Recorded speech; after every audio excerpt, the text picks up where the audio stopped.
Welcome back to What Arty Noobs with General Disturbance. We've got a couple of 212A games for you now, the Tier 9 Soviet SPG, and the first one is on the North Spawn of Malinovka under the command of Oxagon of ANIML, and he's got Soul Collector of ANIML in the T30 alongside him. Let's go. Game on!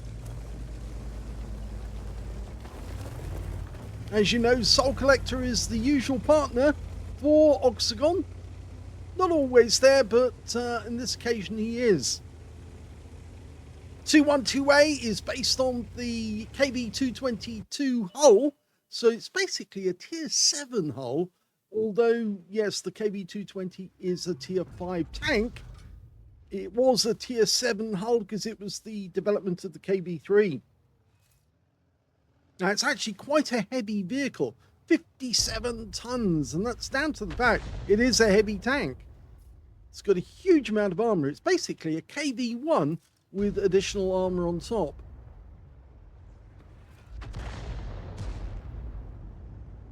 And this does not look good for the Wizzy 120 because although the DZT-159 is going for the ramp, that ELC could sneak up behind him. Yes, he did give a look behind, because he was worried about that ELC coming in. And at this moment, it looks like Oxagon is going to try and whack him. Yes, he does. 469. Now, it's 900 alpha and 52 millimeters of pen and 10.4 meters on the blast radius between 12.5 and 28 seconds of stun. With the extra HE, it's 1200 alpha, but you only get a blast radius of 5 meters. Standard reload, 37.39 seconds. He's got 27.53. So 10-second reduction. And the Scorpion goes down, so he's unfortunately not going to get anything from that shot, but he might get some damage off a follow-up if there's somebody else there, because he did fire at the Leopard prototype earlier in the game. And the Wizzy 120 has gone down. There's the Leopard. I did mention he was potentially still there, and he is. Let's see if he backs into the shell. Yes, he does. 381. And that gives us the communications expert working. So 2.5 extra on the skills.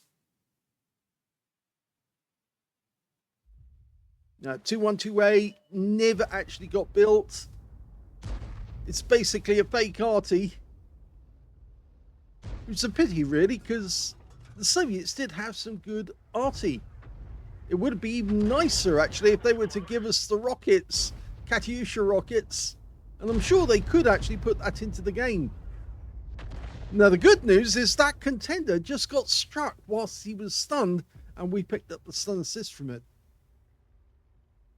I would take a guess that it was possibly the 60 TP who actually got the shot in there. Or is it, do we have a 60 TP on our team? No, we don't have a 60 TP. So it must be the 50 TP. Well, we do get a direct hit on the contender this time for 312.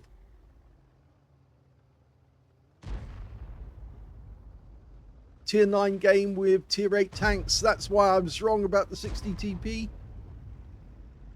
We're almost loaded again. It's a very fast reload, but it's a very narrow arc of fire. Only 8 degrees in total, 4 degrees either side of the center line. He was counting on that E75 to move back, and he didn't. There should be another tank there that we can't see at the moment, but the Centurion's going over there, so he might spot whoever it is.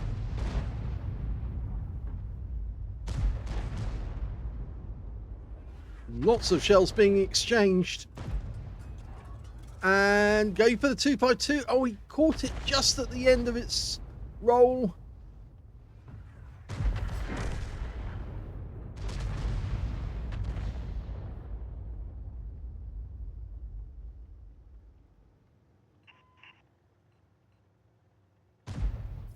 Okay, he's indicating the T30 this time. There's the enemy one. Nice direct hit again, 333. And it looks like that was Soul Collector getting a shot in for 772. And I think now it was Soul Collector who got the earlier shot on the contender.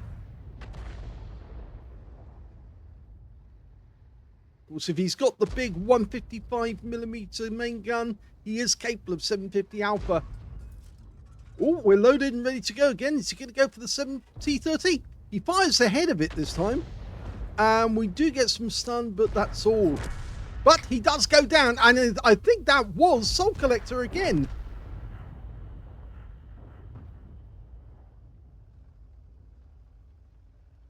The Object 252U is now unprotected. Our 252U's moved up as well.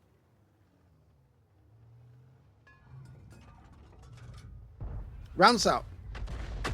Lovely good hit. Right on the rear. Engine bay area. 409. No penetration though, so probably hit the side of the tracks. Always the chance that you might actually get an engine fire when you hit the engine bay. That's the main reason for actually aiming at that spot. There are a few players out there who know where the ammo racks are and they aim for those specifically. But if you want to get a fire, that's the way to do it. And oh my gum, he just got another one. Soul Collector's got 2 kills now. Unfortunately, I think we just lost Soul Collector to their Arty. Their back chat 155.55 got him.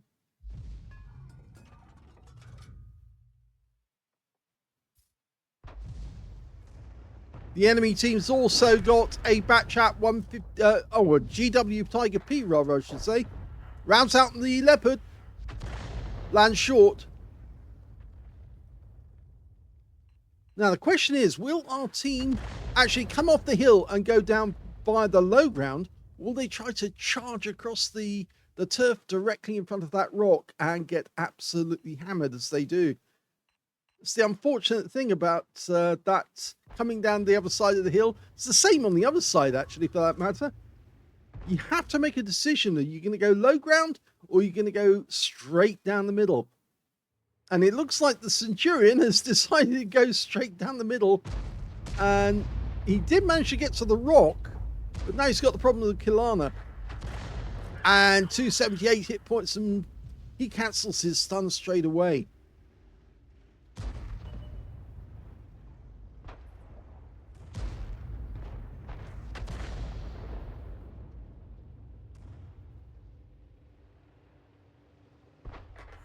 There's a lot of good defenders there, including a Forest Spirit. And he's way back, but these guys are putting up a good defense. Rounds out. And the contender goes down this time. And that's the first kill for Oxagon.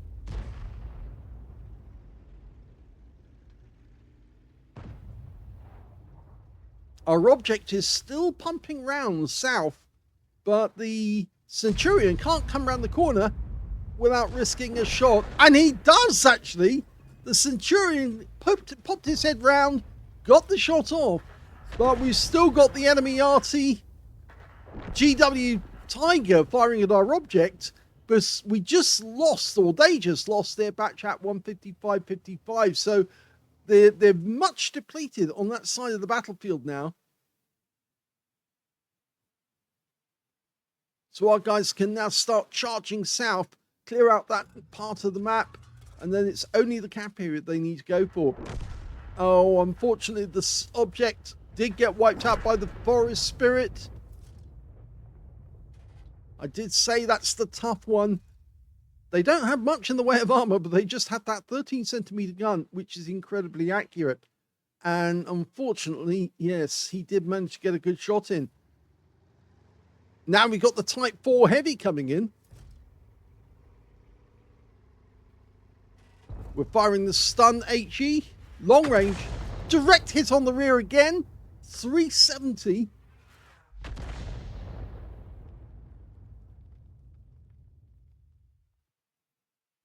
Their AT-15 is still defending the cap area, but our ISU-152 is coming in on him quickly. And that's going to force the Type 4 Heavy to try and defend him. We can get a shot in. He's going to be remaining mostly stationary. Okay, so we tracked him. And we're picking up stun assist.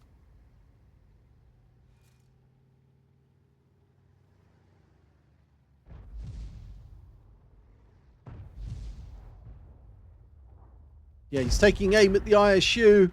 And unfortunately, the ISU goes down to that Type 4 Heavy. So it's 4 versus 3 now. Well, that's just changed. The AT-15 went down to the Kari, and that means now it's 4 versus 2. But of course, one of those two happens to be the Forest Spirit. And as far as we know, he's still in the forest. He could have headed north, but I think he'll probably stay near the Type 4 Heavy to support him. He's using that Type 4 Heavy to know where to shoot. The Charioteer is crossing the water. I think he might be actually trying to go down the other side and approach the Type 4 from a different direction, using all the scenery that is located around the cap area, the windmill, the houses at the back of the cap. Charioteers coming up, and can we get around in here? Well, that was a good shot by the Kari. Rounds out on the Type 4. Direct hit for 241. He's now one shot, but unfortunately we lost the Charioteer, and now it's 3 versus 2, and 2 of us are Arty. They're over this side of the battlefield. And now will be a good idea to start moving towards the enemy to try and cut down on that travel time for the shells. The good news is if we do hit the Forest Spirit, he is low on hit points. We might get a kill with 1 round. Because of course the shells will probably go straight through his armor. The bad news is we still don't know where he is. And if he has gone and he's left this area, he could be arriving in our vicinity to try and take us out.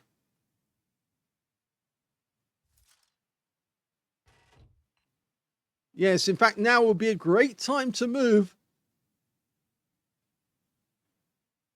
Oh, I found him, so we don't need to move. And he actually goes down to the Kari, leaving just the Type 4 Heavy to go. There he is. We can take him out with 1 clean shot. Rounds out. Looks good. Okay, he was tracked, and we got the kill shot.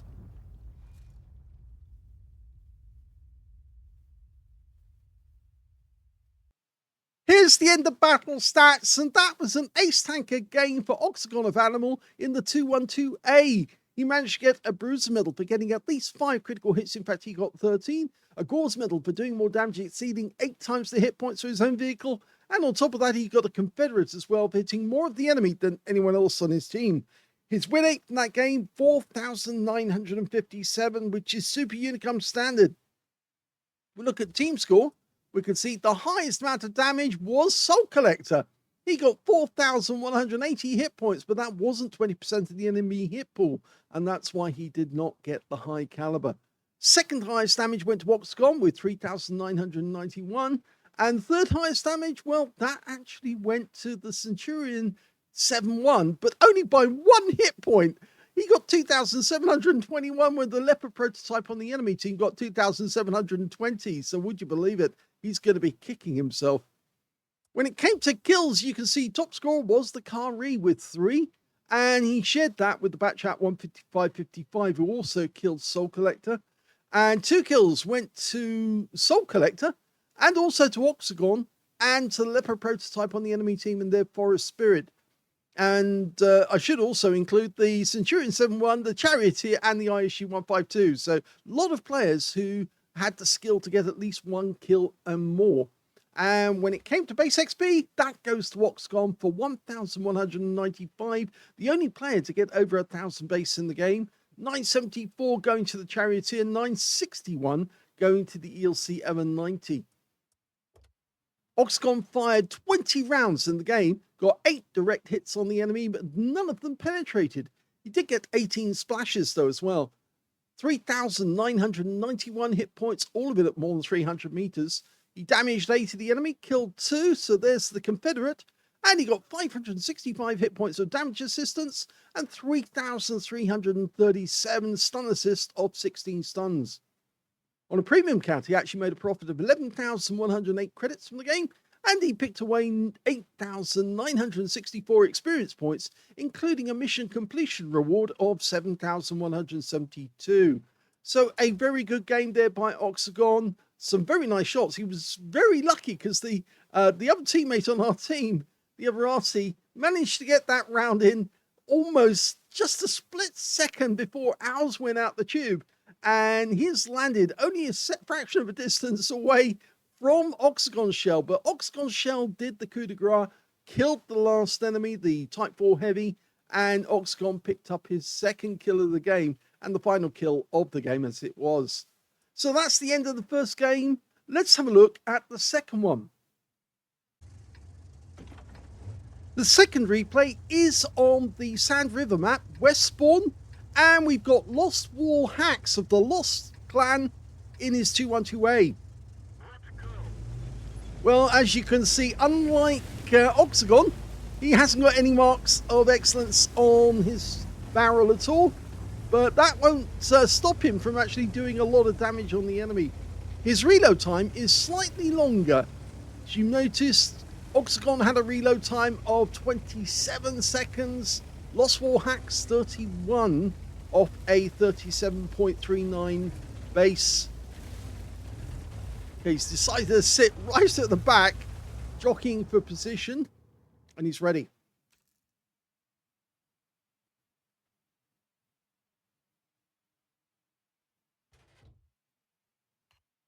The B4 howitzer was quite a standard howitzer. For the Soviets, they did have the 152 and, of course, the 203. But, of course, this Arty, very good. Oh, that hurts. TL7 took a hit for 356. It looked to me like the shell actually hit the rear of the vehicle, in which case it probably did damage to the engine bay. We've got a TS-54 who's sitting in the riverbed at this moment, facing off against our E75. He's probably waiting for the moment that the E75 gets just too close. And now he's got a partner in the IS-7, fires at the TS-54 and splashes the IS-7 as well. E75 takes the opportunity to pump around in, but we didn't get any assist out of that. The bad news for the enemy is their Tiger Mouse just took a massive hit. But he's coming on. He's not going to stop at all. He's decided he's going to push around the corner, and the IS-7's trying to join him. We're still going for the TS-54. Rounds out. Direct hit again. 358. And the Tiger Mouse has gone down. Now, he's going to this corner where he can probably shoot over the rock that he's just in front of him. But as they get closer, it gets more difficult to get the shells to bend over the rock and into the target. So he might want to change his position just to keep the enemy in sight, or at least to keep them in the reticule. He's just had a quick look up north. There's that TL7 again. And look at this Scorpion. Very bad move to sit still like that. I know he's trying to get a shot, but once you're spotted, you are in danger. And we can see where one of the Arty is. He's definitely over in that corner because the tracer came out of the corner. Okay, so the Tortoise makes a perfect target. And behind him, we can see the Heshbon. And I think the Heshbon might be the one I would be tempted to go for. He wants that Tortoise. He's lost sight of him. Rounds out. And he's changed the shell just after firing. And you could tell that by the fact that the trajectory changed a moment afterwards as well. He probably would have hit the FV4005. But you need to get a direct hit on that that tank to get a shot, get a penetrating shot on the turret. Our guys are doing well up north. This standard B is now retreating. It's a tier 10 game with tier 9 tanks. Oh, tier 8 tanks in it, actually. He's fired ahead of path, and he lands it near the standard B, gets 299. Now, that was non-stun HE. That's why it did a lot of damage, but he didn't get any stun assist there. But the good news is that because he actually knocked the tracks off, he got damage assist. So our TS-54 is making its way towards the cap area. Now he's got to face that FP4005, who might be hanging around at the top of that cliff to get shots on our guys as they approach. In fact, the G-Saw's gone up there. And that's the tank destroyed G-Saw, not the single shot medium tank. Rounds out. That was a direct hit.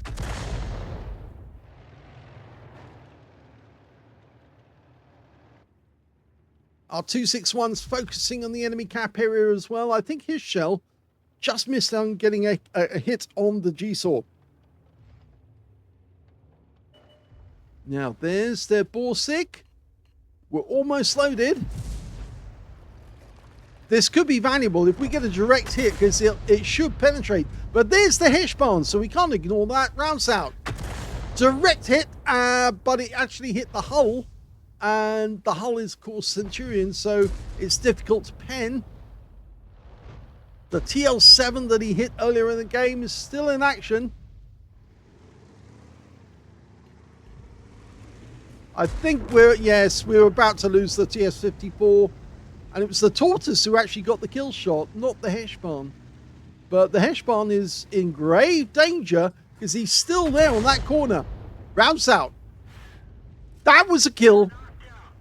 That looks like it actually did hit the turret. So Lost Wall Hacks has got a kill. And now we've got a Tortoise in there. And I think he's decided that he has to go out the other way because he's kind of trapped where he is. Meanwhile, we've got an enemy Scorpion coming in. Yeah, he's hinting that to his teammates. The ISU-152 on our team needs to take notice of that because he can actually be quite dangerous. The K91PT, the tank destroyer, has come down off that position. Scorpion's taking a hammering as well from that guy. And they got him, so at least we can change position now. G-Saw's come off his perch. And he's out the game as well. We're only 3 up on the enemy, but they've still got 5 tanks in it. Now, that T-44 is on the move again. Not anymore. Yeah, he just slid to a halt as he got wiped out. So 2 kills now for Lost Wall Hacks. Tortoise waiting in the dip there. He wants to get a shot on the XM57. If he stays where he is definitely going to get hit. Lost Wall Hack. Oh, well, the XM got him instead. And now the TL7 is the last of the enemy tanks who's still out and about. But I think we did notice that the enemy Arty is down in the corner. And the TL7's gone, which means now it's only the Arty left. They've got a Batchat 155-58 and a 2128 just like us.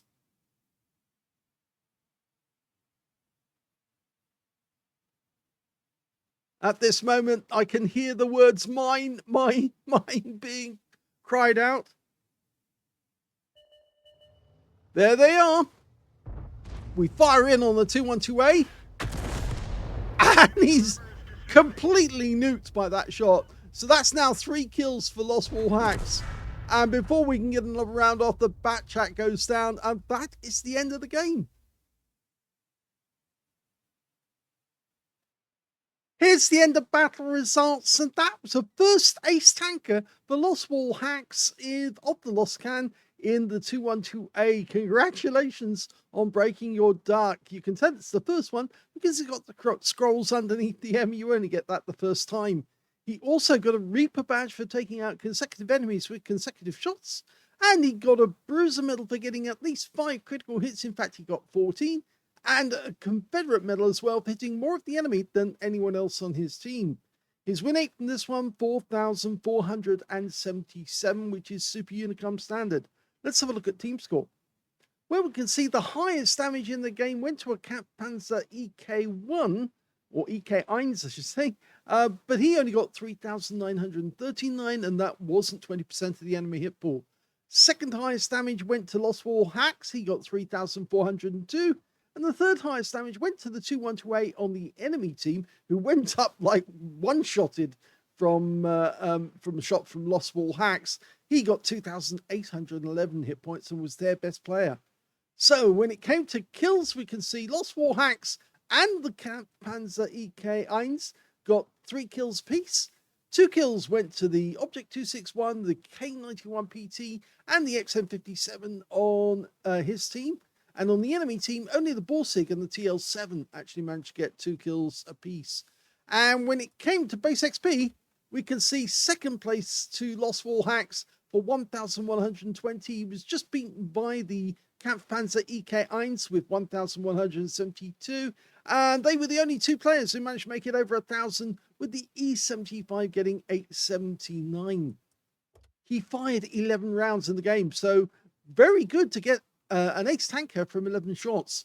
8 direct hits on the enemy, 2 kills rather, or 2 penetrations actually I should say, and 10 splash. Damage of 3,402 hit points, all of it at more than 300 meters. Damage 9 of the enemy, killed 3, and he got 261 hit points of damage assist and 2,239 stun assist off 6 stuns. On a premium count, he actually earned 33,133 credits from the game. He got 30 bonds for a mission achievement and 7,560 experience points, including a mission completion of 3,360. So, very good first ace tanker for Lost War Hacks. He was actually racking up the damage fairly quickly, and as you saw, both 2-on-2 players in this game were very good at what they were doing, so they were actually generating large amounts of damage. So yes, they definitely know how to handle a 2-1-2A. But congratulations anyway to Lost War Hacks for getting his first ace. So there you go. 2 expert players on the 2-1-2A. Lost War Hacks might not have any marks of excellence at the moment, but he will get them soon if he carries on at this rate. Hope you enjoyed both those replays. If you did, please give this video a like, and thank you for watching.